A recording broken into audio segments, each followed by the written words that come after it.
Alright, ladies and gentlemen, so today we're going to be going over a banner that should be dropping in about 21 hours time.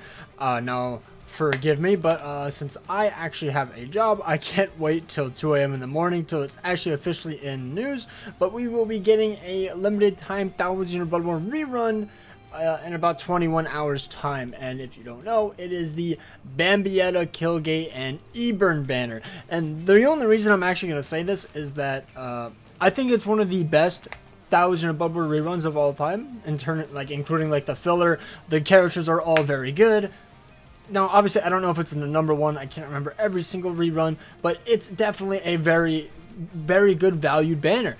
All three of these characters are very good. Ebern is a droplet farmer and a potion farmer. Bambietta is one of the best characters to use for ranged captain. And then Kilge is an absolute monster powerhouse. Top 2 heart, if I have to say. Depends if you like him or Tsushika Ichigo more. Either way, absolutely insane, especially for his Guild Quest Rampage character, the second Rampage character that we got. And the reason why I'm saying it's so good isn't just because it's, these three characters, it's because this. So we ended up, realistically, it's because Aizen and Nodt is here, but still, like, that, it's much better filler than we got on the recent 1000 Bloodborne banner. Realistically, the past 3 banners, the Kangdu, Rangiku, and the Masaki Ishin banner. But we ended up finally getting Nodt in an actual good banner, to be honest. I know that he ended up getting a mid-month rerun, I believe, recently, I believe is what he got reran in. And in my opinion, it wasn't worth just summoning on him. But now you have Ebern, one of the best farmers in the game. Kilge, one of the best heart characters in the game. Bambietta, a very good technique character.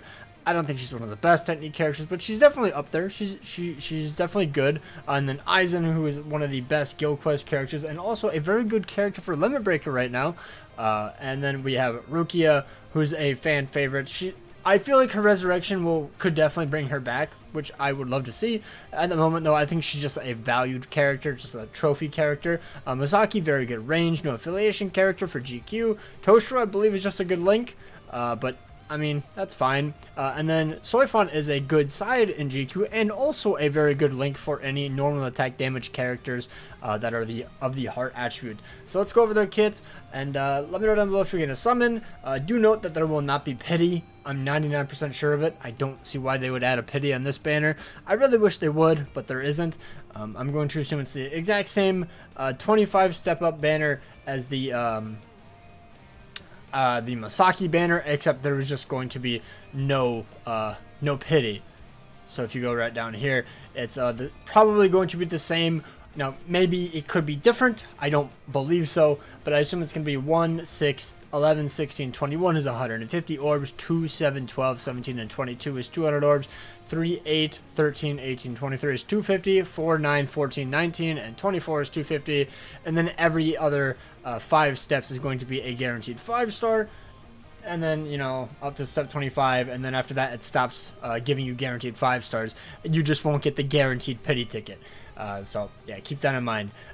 So yeah, let's go over the characters. We will start with Nodt.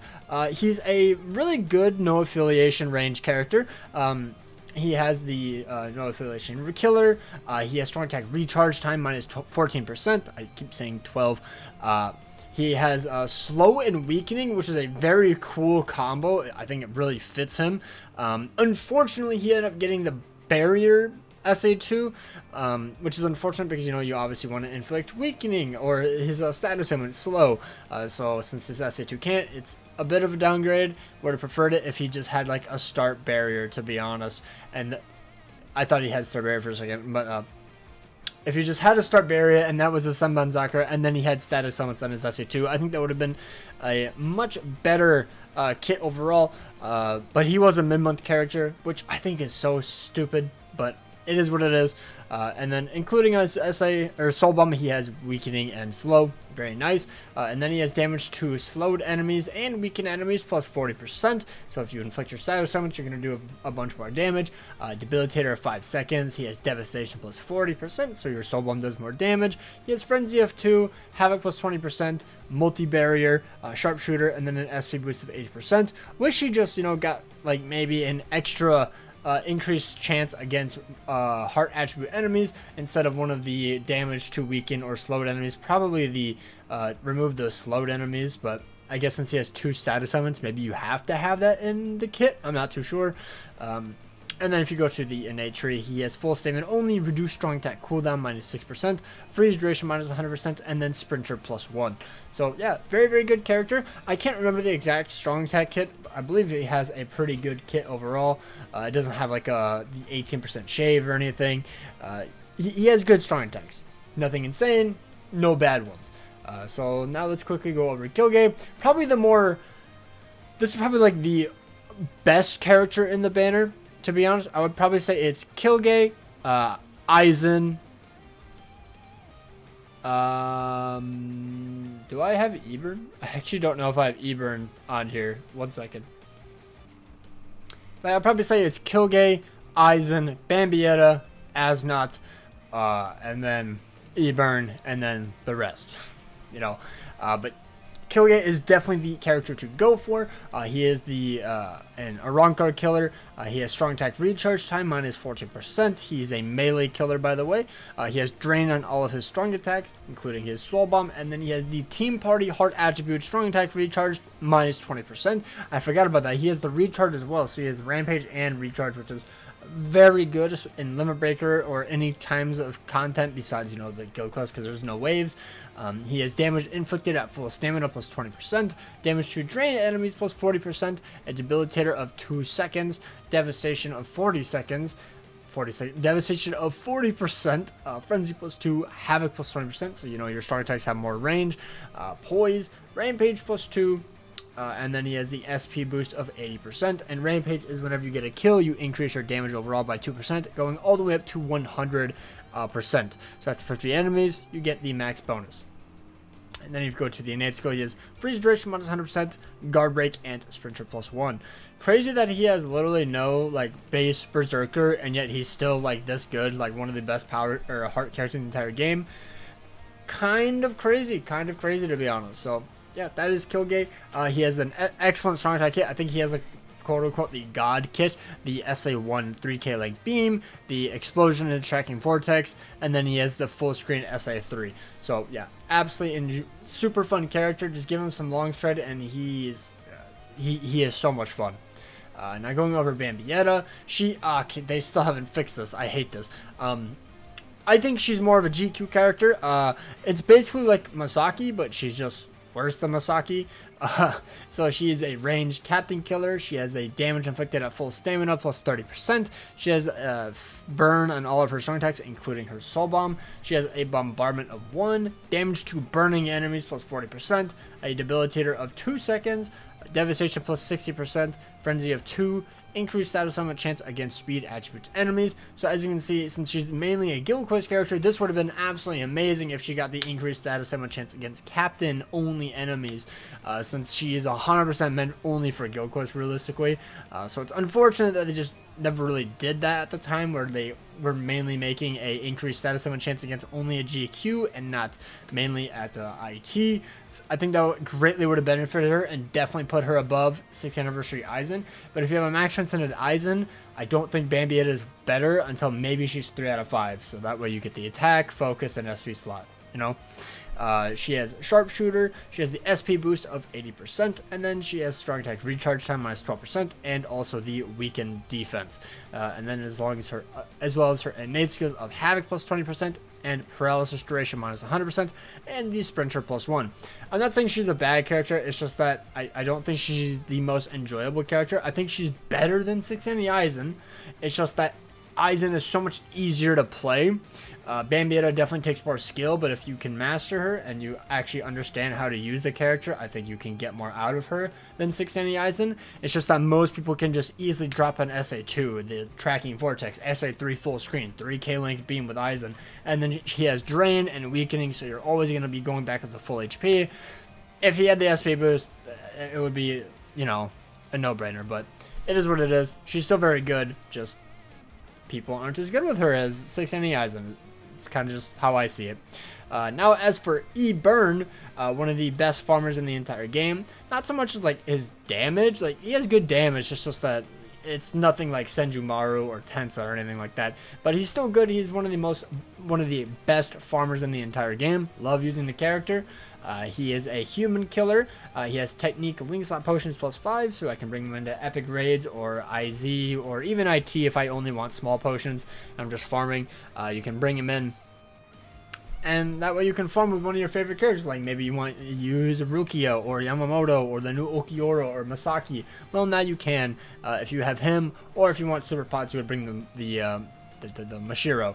But he has last rate on all of his strong attacks, including his Soul Bomb, Team Party Power Attribute Character Special Move Damage plus 30%, a Berserker of 40%, Coin Drop of 70%, Crystal or Jewel Drop plus 50%, damage to last rated enemies plus 50%, Devastation plus 60%, Frenzy of 2, Strong Attack Recharge Time minus 12%, and then he has the Technique Droplet Drop plus 30%, and Technique Droplets Guaranteed plus 10. So he farms Link Slot Potions, coins, crystals and jewels, droplets, and then another form of droplets. So he is just like an absolute all-time farmer, except for super potions.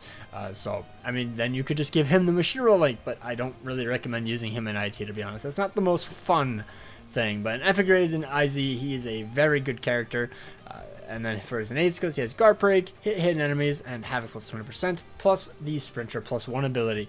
So yeah. Also, his visuals look really cool. I really like the Ebern. As for Aizen, one of the more sought-after characters, I would love to get this character, but realistically, I think I am going to be skipping this banner. I haven't even mentioned it. I think it's a good banner to summon on. I don't recommend going all in, maybe testing your luck, going 5 steps. My bad. Maybe I'll put it in the description. But yeah, I think it's a good banner. It's just so close to swimsuits and anniversary, and oh my god, it's up to you realistically if you want to. It's basically whatever you want to preference. Do you want to summon on this banner and get a chance at getting one of these characters that will greatly help you in Guild Quest or Limit Breaker or whatever you're trying to do? Or maybe they're a fan favorite. Do you want to go for swimsuits, or do you want to wait for anniversary? That's kind of how you have to do it as a free-to-play. So yeah, that's just what I'll say. Maybe test your luck and go 5 steps. If you have the character at least once, I don't think it's a must summon at all. I'm skipping. I have all these characters at least 1 out of 5, so I am fine. But yeah, so going on to Aizen, he is an Arrancar range character. He has normal attack damage plus 20% with weakening on all of his strong attacks except for his SA2, which is a boost and a barrier ability. He has the gauge effect where he gets the strong attack recharge minus 30%, and then he has the Bruiser plus 40%, Debilitator of 5 seconds, Enhancer plus 10 seconds, Flurry plus 1, Guard Break plus hidden enemies plus 1, increased status ailment chance against speed attribute enemies, which is very good because he has the status ailment attack boost of 80%. Once you proc that attack boost, he's one of the best characters in the entire game. He is insane. It's crazy because all he has is a 40% Bruiser and a Flurry of 1. Imagine if he had like a 60% or 80% Bruiser or a Flurry plus 2. He'd be insane. Multi-barrier plus 2, and then he has poise, and then he has like a little bit of weak status or ailment immunity. 100% chance to hit dodging enemies of any affiliation. I use him in the scroll quest. That's mainly where I use him, to be honest. Fire duration minus 100%, and then he has Sprinter plus 1. And then I think that was it. I was looking for any more stuff with his gauge, but he only has strong attack recharge with his gauge, which is crazy. I feel like he should have gotten so much more, but for the time, he was absolutely insane. He still is good. It's crazy that that's the only thing he gets from his gauge. As for Rukia, she is an Arrancar Espada killer. Strong attack recharge time minus 12%. She has freeze on all of her strong attacks, including her Soul Bomb. And then do note that she does have the transformation mechanic, where if you transform, you get all your strong attacks back. And then it's very good in GQ, especially the Arrancar GQ, I think is where she's mainly used. And she's really good because you get immediately your strong attacks back and you can just do way more damage. Does her skills actually change at all? It doesn't look like it, but I could be missing it. Maybe it is. Maybe it just shows in game. But she has a Berserker of 60%, Bruiser of 20%, damage to frozen enemies plus 20%, Debilitator of 5 seconds, Devastation plus 40, Frenzy of 1, Havoc plus 20%, and then recover 20% stamina, and then Spiritual plus 1. Did they have innate abilities back then? They did. She has freeze duration minus 100%, post transformation a 10-second disabler, and then a weekend duration minus 100%. So yeah, she's not bad. She's definitely outdated at this point, but if you have her max transcended, she can work for guild quests. Just wait for her resurrection. Hopefully she picks up like an increased status element chance and an SP boost, and maybe she'll be cooking. Going on to Masaki, love the character, very, very good. She is a normal attack damage range character, normal attack damage, no affiliation ranged character. She has the no status elements, but she has the SA2 boost. Cannot wait till she resurrects and she gets like the booster ability, so that way instead of the 33% attack, focus, and defense increase, it'll be the 43%, which would be very, very nice. She has Berserker of 50%, Bruiser of 60%, Enhancer of 10 seconds, Flurry +1, Guard Break, hit an enemy chance of 100%, Poise, and Sprinter +1. So it's a very basic kit. It's literally just a Flurry of 1 and a Bruiser of 60% with a boost, and that's all it needs for her to be an absolutely insane GQ character. And then also she has Freeze Duration minus 100%. I am so ready for her resurrection. I don't know how far away it is. I think it's like after 5th anniversary, but I am ready for it. I really hope that she gets an absolutely insane resurrection. Now we're on to the Toaster. Okay, so he is an insane link. I don't know why I was thinking he was freeze duration, or increased freeze damage, but he is one of the best links in the entire game. He is in a Ronkar melee character. He has the strong attack recharge time minus 12%, or the full stamina only increased strong attack damage plus 20%. He has freeze on all of his strong attacks except for his SA2, which has weakening. And then his skills are very lackluster, to be honest, outside of his SP boost of 50%. He's a very outdated character, but if you do inflict the status element SP boost, then he's going to do quite well.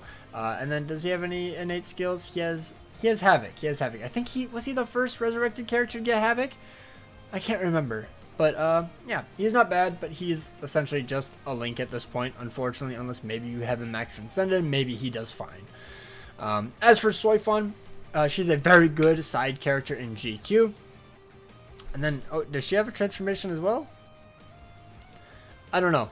It looks like she does, but nothing is happening, so I'm not too sure. I think just her model changes, and she gets like the Shunko, I assume. Either way, she is a Ronkar melee killer. She has normal attack damage plus 20%, and then when she's at full stamina, she increases her normal attack damage plus 20% as a link. So exceptional link for any like Masaki. I use this character on Masaki all the time, or any other NAD character. She has the SA2 boost with the Berserker of 30%. She has the booster skill, so it's going to be the 43% attack, defense, and focus boost. She has Devastation of 20%. Enhancer of 10 seconds, Flurry +1, Long Reach plus 20%, Poise, and Splinter +1. Does she have innate skills? I can't remember. She has Freeze Duration minus 100%. So yeah, that's pretty much it for Soifon. This banner is a very good banner. Let me know down below what you guys think. Are you guys going to be summoning? Are you guys going to be skipping? Sorry, it wasn't super edited. Been busy. Got to get ready for work and whatnot. So take care. Hope you guys have an absolutely amazing day. Hopefully you guys get lucky if you end up actually summoning. Take care. Peace out.